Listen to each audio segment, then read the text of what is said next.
may nagluluto. Proud naman sa akin yung amo ko. Kasi nga, ganyan, gumagawa ako ng mga extra income para sa pamilya. Tsaka never ako nag-asa kanila ng dagdag sahod, kung magkano lang ibigay nila. Happy na ako dun. Kasi mabait naman sila. Yun na lang yung, yun na lang yung, kumbaga, parang bonus ko dahil mabait sila. Pinapayagan nila akong magluto-luto dito sa bahay, mga pa-order, gano'n. Pinapayagan nila ako na tumanggap ng mga bisita, mag-riban, maghilot. Sira itong isa, alisin natin yan.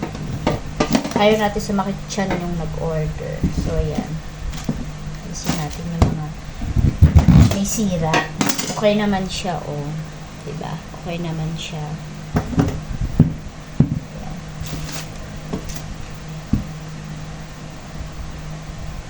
Nahati ko muna kasi yan sa dalawa para mas madali ko siyang balatan. Ayan. Mahal-mahal kaya nito. Kaya medyo mataas na rin yung singil ko sa kasaba cake. Kasaba cake kasi ito. Ito kasi yung pinaka talagang best seller ko. Basta sa kakanin. Nagluluto naman ako ng mga biko, bingka, ganyan, sapin-sapin. Pero ang kasaba cake ko kasi is iba. Siyempre, iba-iba rin ang ingredients sa kasaba. Meron din kung gusto mo ng mas special, lagyan mo siya ng makapuno para mas masarap siya. Ang kasaba kasi hindi mawawala ang cheese. Alam niyo naman kung magkano ang cheese. Ang butter. Yan. Nagkakamahal na rin dito. Halos parehas na nga ng price sa Pinas eh. Kaya nga, mas mataas pa nga. Ang mura lang dito, mga gadgets, sabon, ganyan, yun ang mura dito. Mga napkin. Kaya dito ko yun binibili. Kung ano yung mura dito ko binibili. At kung ano naman yung pa-price na sa Pinas na lang kaysa ipapackage ko pa, diba? Ayan. Ganyan siya. Ganyan ako para sa akin, mas nadadalian ako sa ganitong paraan. Magbabalat ako ng kasaba. Ito na siya sa lababo para tuloy hugas na. Wala na masyadong kalat. Sa lababo na siya. Para tuloy-tuloy na yung hugas. Huwag mo na siya.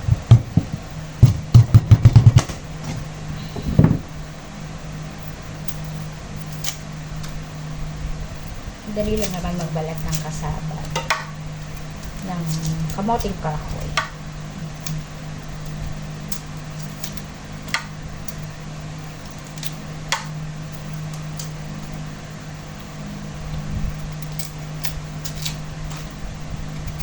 Pwede nga lang din kamay lang, kaya lang mas mabilis kung may katulong din na kutsilyo yung pagbabalat.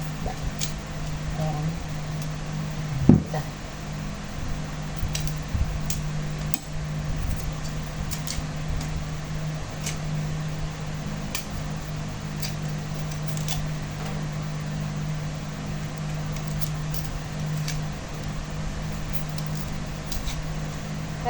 Para pa to sa linggo. Kaya lang, ko na siya, i-grate ko na siya, para ready na siya. Para, na lang ako, lagay na lang ng lagay. Para may bake ko na siya.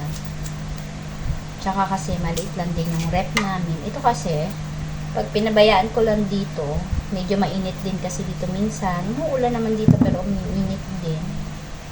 Nakukulob siya.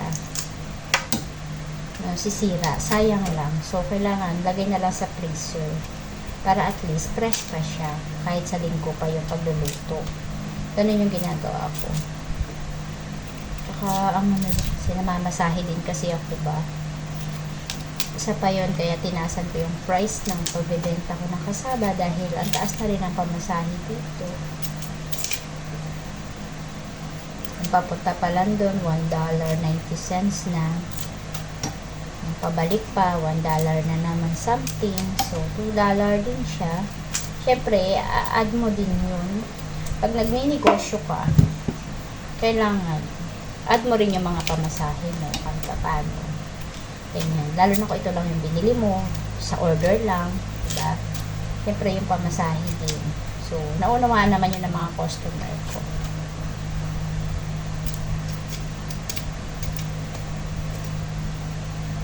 Pero pagkakilala, minsan, lagyan mo rin ng discount kahit $1 lang.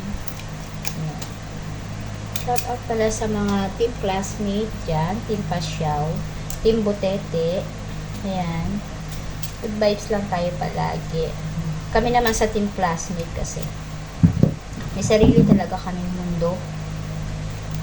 Meron lang kaming isang namimiss din na hindi na masyado nagpaparamdam sa amin. Pero alam naman namin na nandyan siya.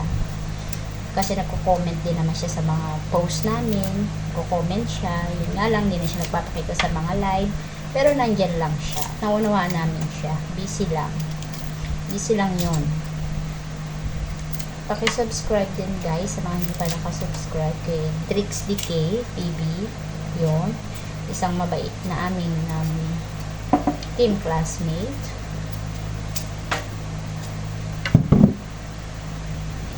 Magaling siyang kumanta din, parang si Ida Sok. Yan, pakisub lang din po. At kung may time kayo, pakiplay na rin kasi na-demo niya ang aming classmate. Yan. Pero babalik na yun. Magbabalik na siya. Magaling pong kumanta yan si classmate Ida Sok. Pakisub na rin po kay Derla Jean, Benny Hamaybay, Margie Official, Jennifer's Vlog. Yan po ang mga team classmate. Rams Moto Vlog.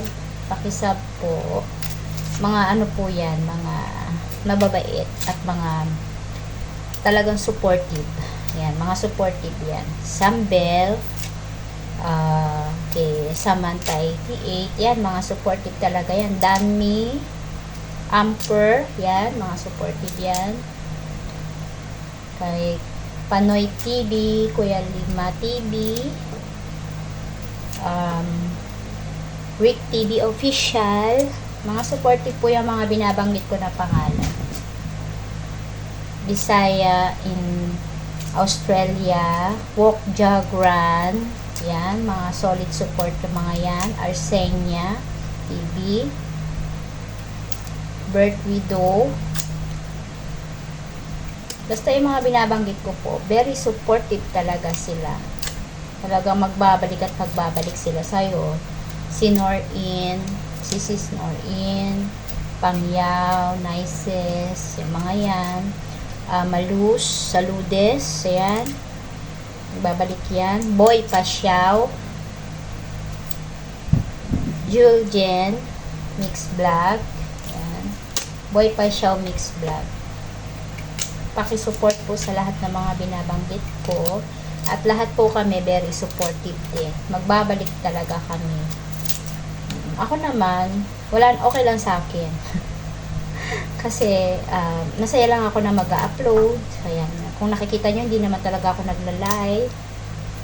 Tsaka isa lang din ang cellphone ko. Kaya, full supportive lang din ako. Tsaka, full upload lang din. Ganyan. Tsaka, wala rin akong time. Ayan. At least, kung magsusupport ka lang, pwede ka magtambay. Andyan ka lang, makakapagtrabaho ka pa. Ganyan. So, hindi talaga ako mapag-live. Kasi, hiya ako sa mga live, hindi ko alam, hindi ako sanay sa mga ganon. Kahit sa Facebook, wala akong mga ganyan-ganyan, hindi ako nagla-live. Sa Facebook, post pictures lang ako, nananawa na yung iba. Pero kanya-kanya tayo na trip, syempre, di ba?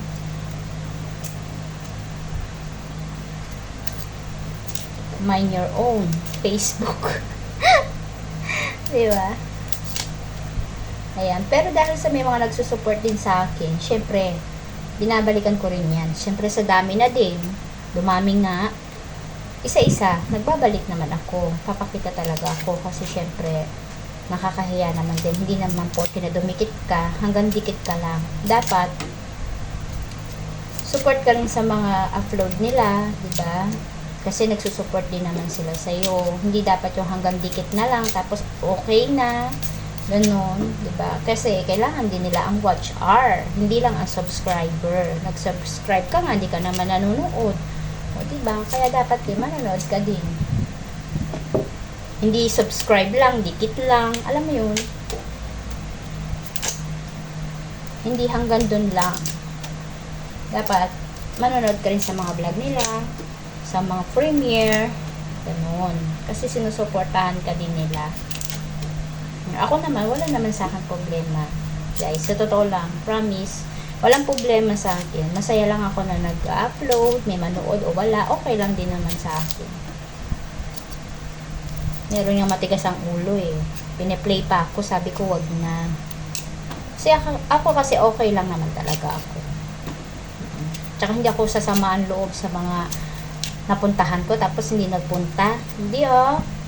Hindi ako ganun. Basta ako full support lang ako.